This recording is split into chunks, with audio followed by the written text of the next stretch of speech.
Because they are not designed to have, if you look at them, they are machines designed for speed, not strength. They don't have a lot of power actually. It's agility. Yeah, yes.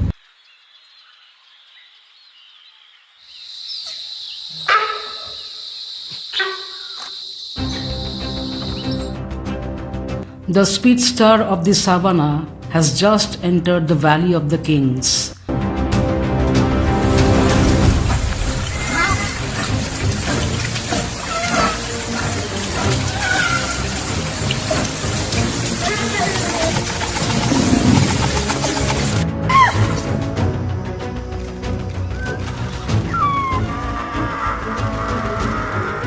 And it's a journey that shouldn't have been possible. The story of how a cheetah ended up in the tiger-ruled fortress of Ranthambore is a tale of a biological wanderlust clashing with man-made boundaries. This trio in the same place is a biological impossibility that has sent shockwaves through the global ecological community.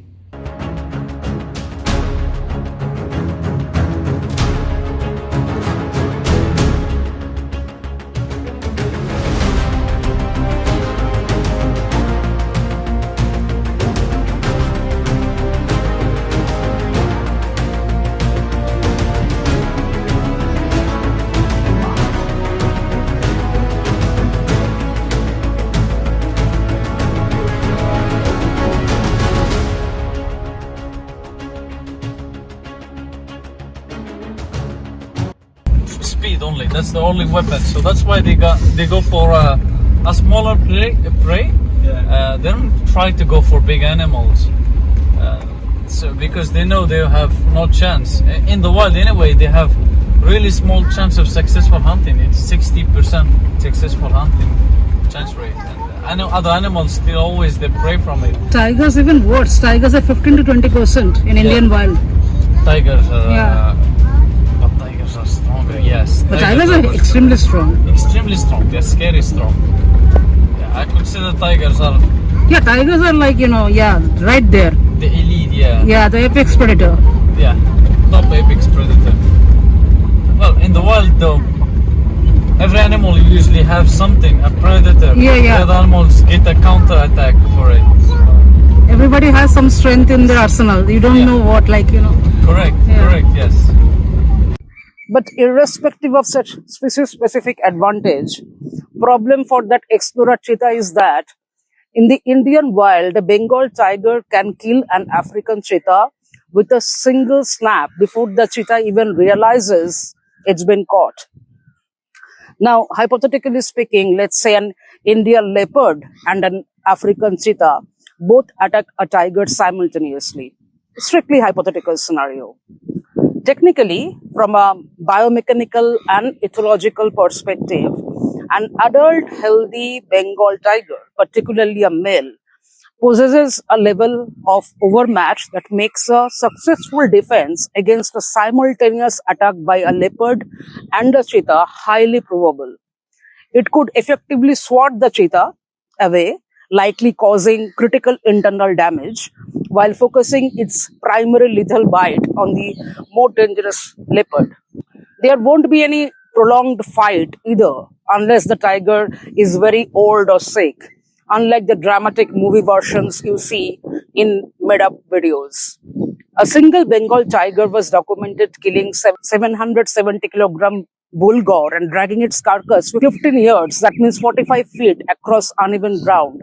For context, it later took 13 grown men working together to move that same carcass even 1 yard, that is 3 feet.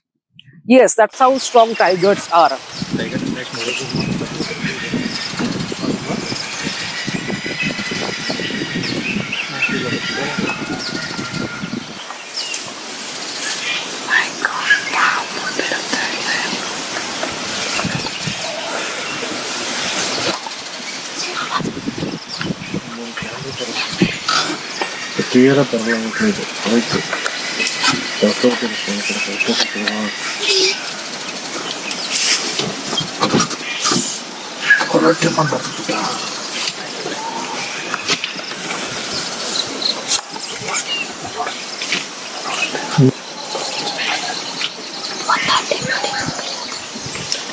Please keep quiet.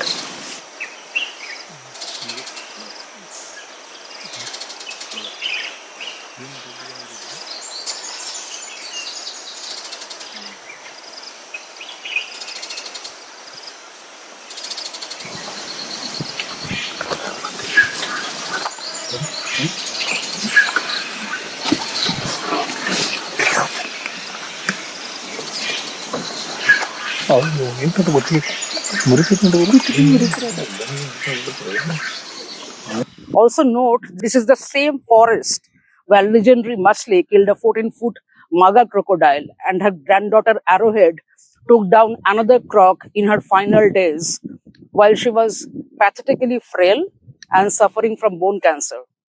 In a real-world scenario, the tiger's intimidation technique and display alone would likely break the morale of both smaller cats.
Or can the cheetahs learn to adapt like leopards?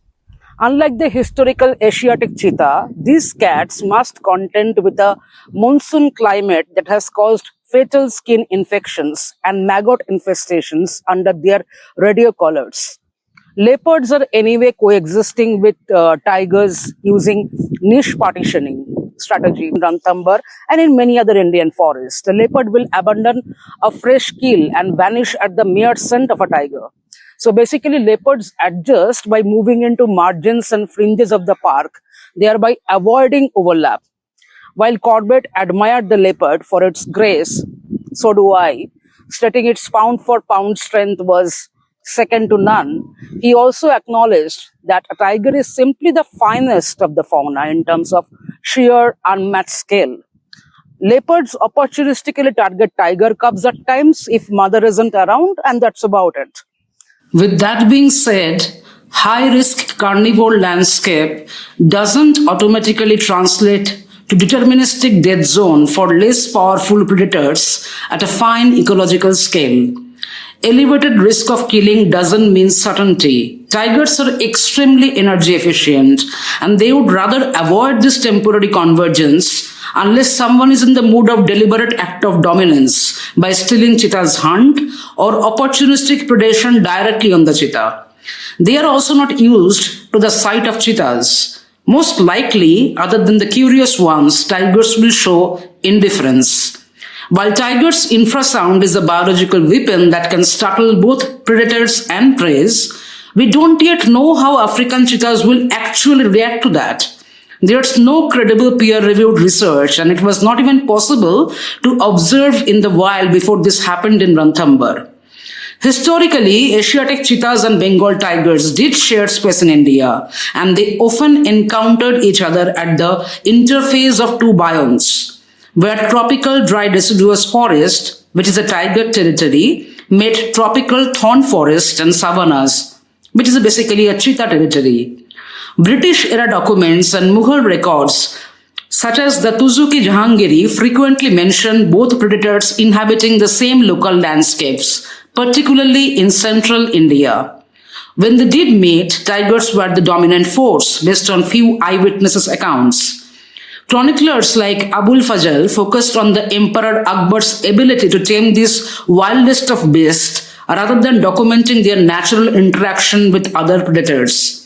While the Mughals prized them for sport, the British government leveled cheetahs as vermin and offered bounties for killing them.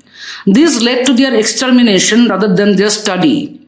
Research on cheetahs' reaction to lion roars show they become highly alert, stop eating, and often flee the area to avoid being attacked or having their kill stolen.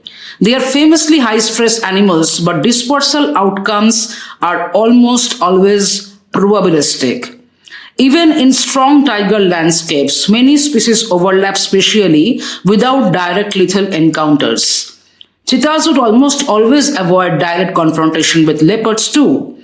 Cheetahs are not weak, but they are specialized speed hunters with very low combat ability. In ecosystems like India's carnivore guild, that puts them in a difficult position. However, it is much more complicated than such sheer brute exchange of power, and that's what I'm going to discuss in a while. So now the question is, if cheetahs can coexist with lions in African savanna for millions of years, can they tackle tigers? Before I explore all these questions, trace the cheetah's journey to the tiger land and tell you the true implications of this crossover of triple apex power centers, let's start from the beginning.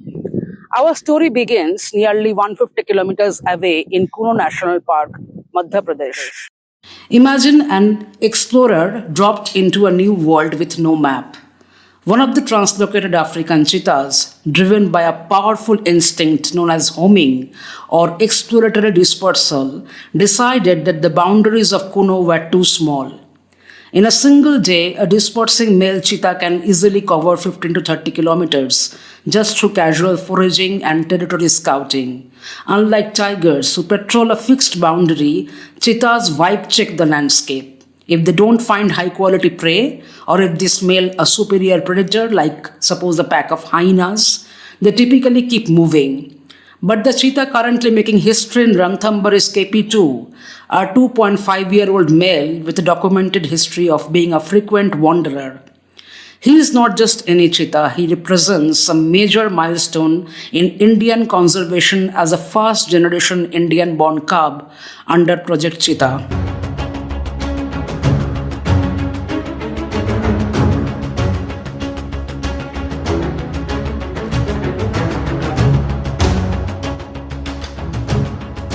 KP2 was born in Kuno National Park to Asha, one of the original female cheetahs introduced from Africa. Unlike his mother, he has never known the African savanna, having grown up entirely within the scrub forest of Madhya Pradesh, India. And very much like his mother, he doesn't know much about tigers either.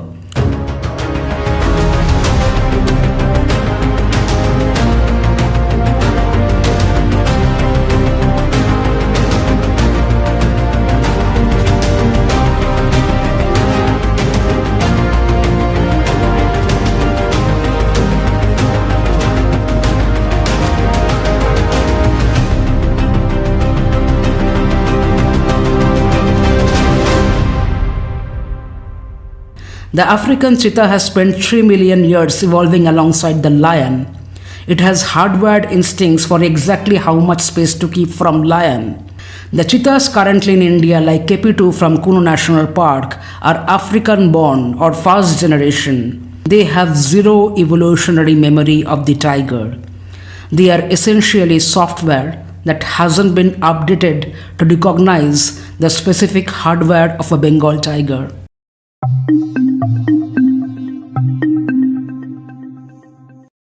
Long before reaching Ranthambore, KP2 tested the limits of the forest department.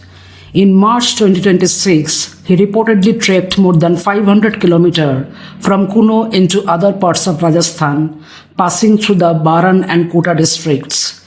During this 500-kilometer journey, he spent nearly 45 days roaming outside protected areas and had begun preying on local livestock. His proximity to residential areas eventually forced officials to tranquilize him and return him to Kuno. Undeterred by his previous capture, KP2 set out again in April 2026. While the direct distance between the two parks is roughly 90 kilometers, the animal's actual wandering path was significantly longer. Roughly, he traveled 150 kilometers to reach Ranthambore. On April 19, 2026, he was photographed in zone 9 of Ranthambore Tiger Reserve, making the first time in over 70 years that a cheetah has shared a frame with a tiger and a leopard in the Indian wild. In terms of raw biological power, that single frame contains the entire spectrum of feline evolution's special forces. While there is no single official documented photo showing all three predators standing side by side in one frame, they were documented in the same landscape, that is Zone 9 of Ranthambore, within a very short time on 19th of April. Tourists and forest guards and officials photographed the Cheetah KP2, a leopard and a tiger in separate frames, but within the same 1 2 kilometer range along the Chakal River. Rajasthan Forest Departments and news outlets are using collages to represent the gravity of this particular moment. But all photos, including my thumbnail, showing three predators in a single frame is AI generated. My photo is not AI generated, it's manipulated, basically, digitally manipulated. Due to their natural avoidance behavior, they usually won't come in one frame at all. See, typically what happens is that naturalists will call it simultaneous, one frame sighting, when back-to-back sighting of predators happen. Like for me, it happened in Bandipur, 4 predators. Karadi male was sitting in the left-hand side water hole, and simultaneously standing on the jeep, I was seeing a leopard on the top of a tree. Just before arrival at that spot, we have seen a pack of wild dogs. And after leaving that spot, within 1 or 2 minutes, we saw a sloth bear in Bandipur. So, conceptually, I can say that I have seen 4 predators in one frame. But even the tiger and leopards are not in one frame, as they were in complete 2 different directions. But we could see both Karadi and the leopard standing on the same spot. So yeah, you can, conceptually say that, okay, it's one frame. So tourists actually reported they saw 3 species, leopard, tiger, cheetah. 3 species back to back in Zone 9. Actually, KP2 came from Zone 8 first, I guess, and then it moved to Zone 9. I'm having goosebumps as I'm telling you this, and a tad bit sad as well. If you were to quantify the lethality index in that frame, suppose there is such a hypothetical frame, then tiger is the apex overload, 10 by 10. Leopard is tactical survivor, 7 by 10. Cheetah is the vulnerable specialist, 4 by 10. The true power of that one frame is statistically improvable. You are looking at 7 million years of divergent evolution.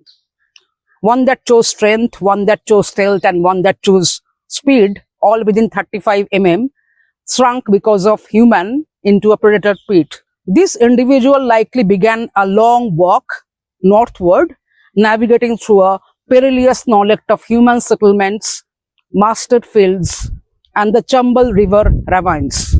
This is known as Kuno Ranthambore corridor. This is a fragmented strip of degraded forest and revenue land that wildlife biologists have been trying to protect for decades.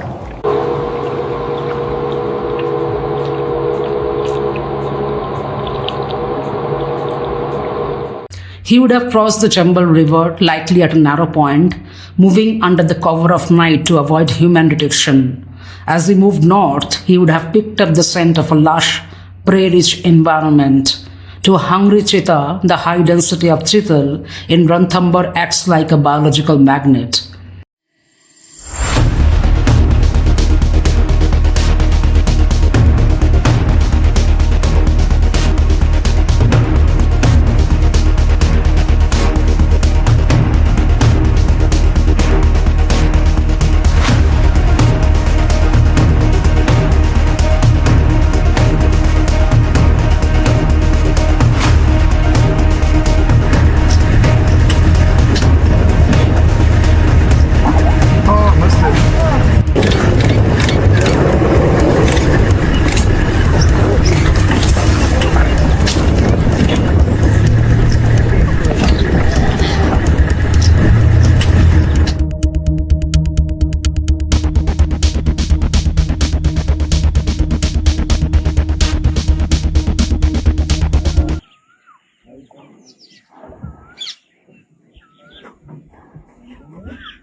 Cheetahs are not territorial in the way tigers are.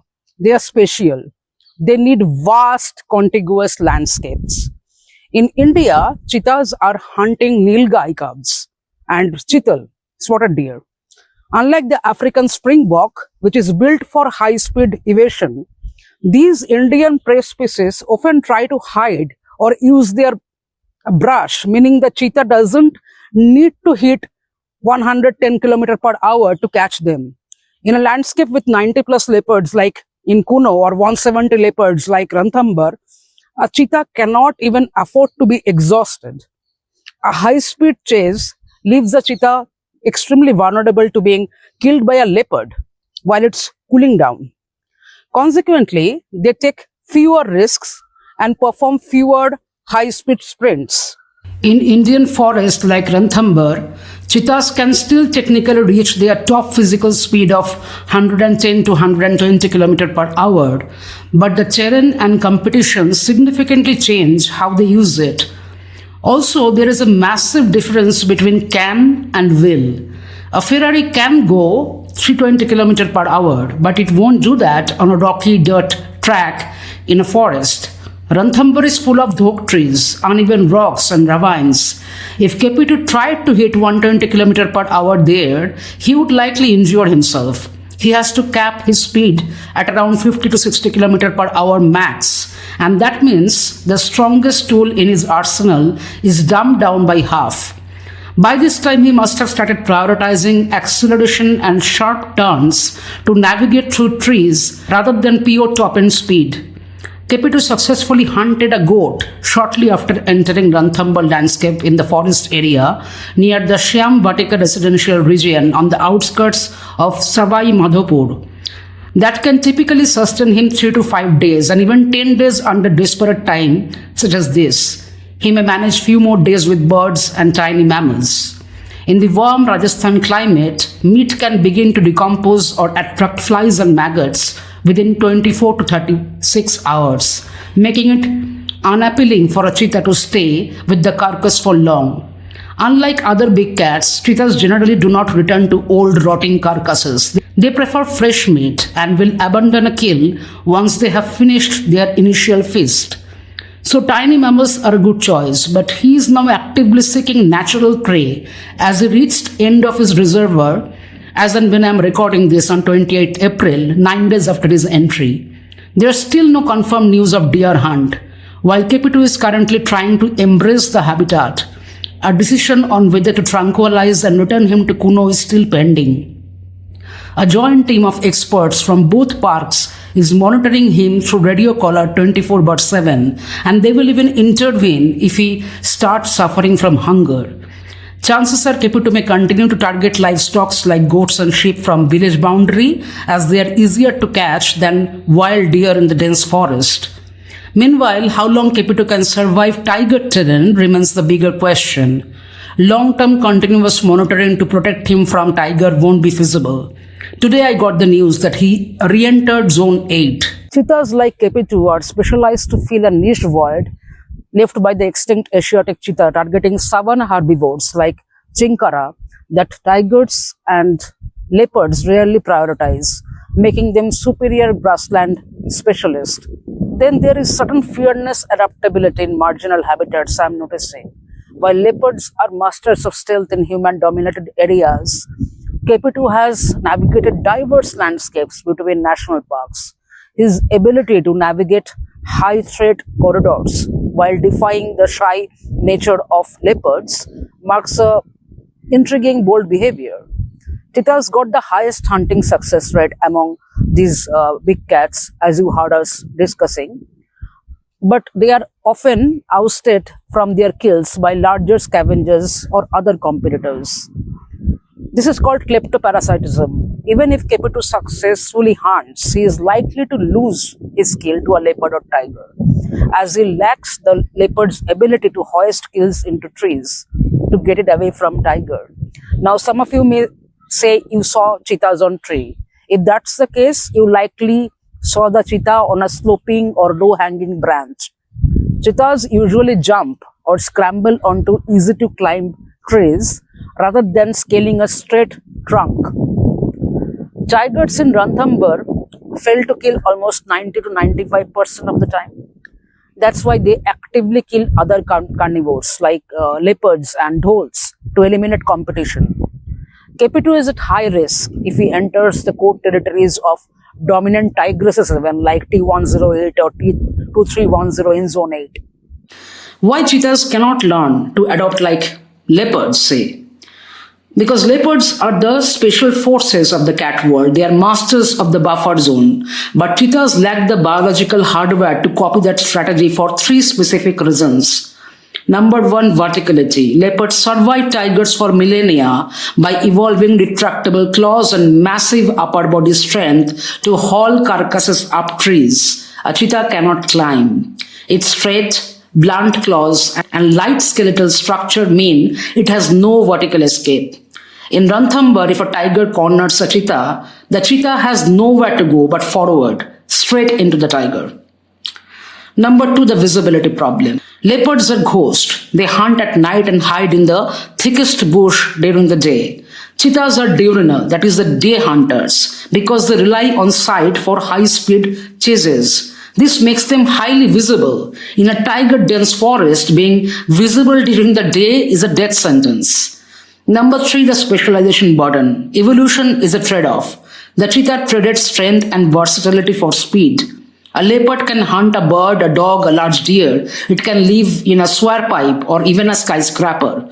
A cheetah needs flat, open ground and specific small to medium prey. It cannot adopt to forest edges or villages because its hunting style requires line of sight and room to run. You can't hit 100 km/h in a crowded village alley or a dense thick forest. It is a common misconception also that cheetahs stay with lions in Africa. They don't. They survive despite them. The reason they managed to coexist with lions for billions of years, while a meeting with a tiger in India is almost certainly fatal, comes down to landscape architecture and hunting psychology. The safety of the open, basically. The African savanna is an open plan office. The Indian jungle is a maze of cubicles. On the savanna, a cheetah can see a lion pride approaching them from over a kilometer away. This gives the speedster enough time to engage its only essence. Tigers are solitary ambush specialists who own the dense thickets. In Ranthambore, tiger doesn't chase, it appears. By the time a cheetah sees a tiger in the bush, the distance is already shorter than a tiger's 20-foot explosive pounce.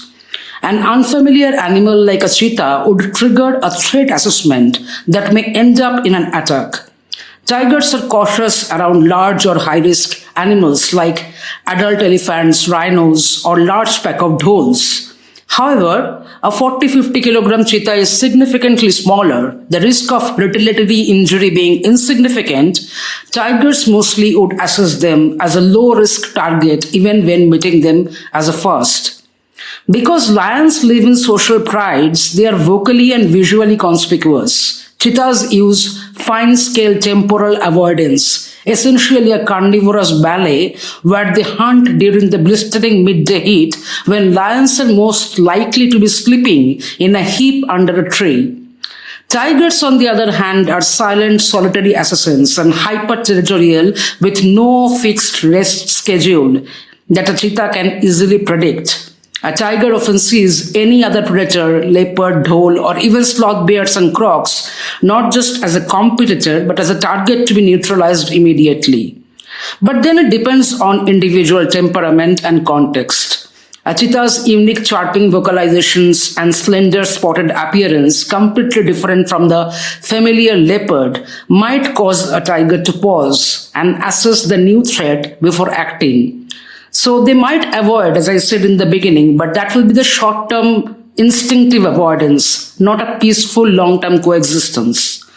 Ranthambore is currently facing high biotic pressure with over 80 tigers competing for limited space. Younger tigers are becoming increasingly aggressive as they struggle to establish territories, making them less likely to tolerate any new intruder.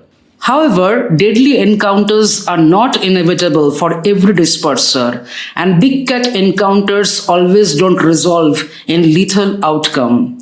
Also, microhabitats do not function as deterministic collision traps. That's where KP2s of the world have some semblance of hope. Even in high-density tiger systems, carnivore space use is still avoidance-driven, temporally partitioned and unevenly distributed.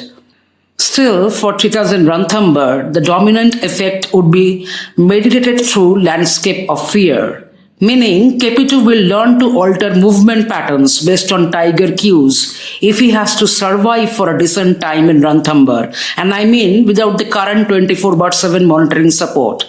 Now forest authorities are ensuring he doesn't get too close for a tiger's comfort. But how long? The consequences: reduced access to optimal hunting zones, increased energetic cost, lower hunting success on natural prey. This is exactly what we see in mesopredators versus apex predators globally. So the interaction will be mostly non-visual, non-contact, but ecologically dominant. The key point is that the tiger does not need to even see KP2, let alone launch an attack. The interaction and terror are already underway. If he once again disperses beyond Ranthambore, he will enter a fragmented landscape of farms, roads, and mixed habitats where survival conditions change rapidly and unpredictably. Inside Ranthambore, while KP2 faces sharply increased mortality risk, many carnivore overlaps resolve via avoidance, not contact. Not every dispersing individual remains in a high conflict zone. So depending on luck, if KP2 stays back, he is most likely going to exit high density areas, settle in peripheral habitats uncomfortably, avoid dominant predators spatially. Who knows, he may find another safe alternative dispersal path. He is a cheetah, a world-class explorer after all, albeit an ecological mismatch here. But long-term survival of cheetahs to create self-sustaining breeding population in Ranthambore would be highly unlikely without constant human intervention, and even then, it would be a far cry from real conservation. While I feel for KP2 and rooting for his bravado, which is nothing but his true nature, the future looks unpromising unless nature comes up with another surprise. Now that's the complete story from wildlife behavioral science perspective, but there's always a bigger underlying story behind ecology that most of us don't often understand. And here that has got to do with the politics of ecology. I will cover that next in part 2.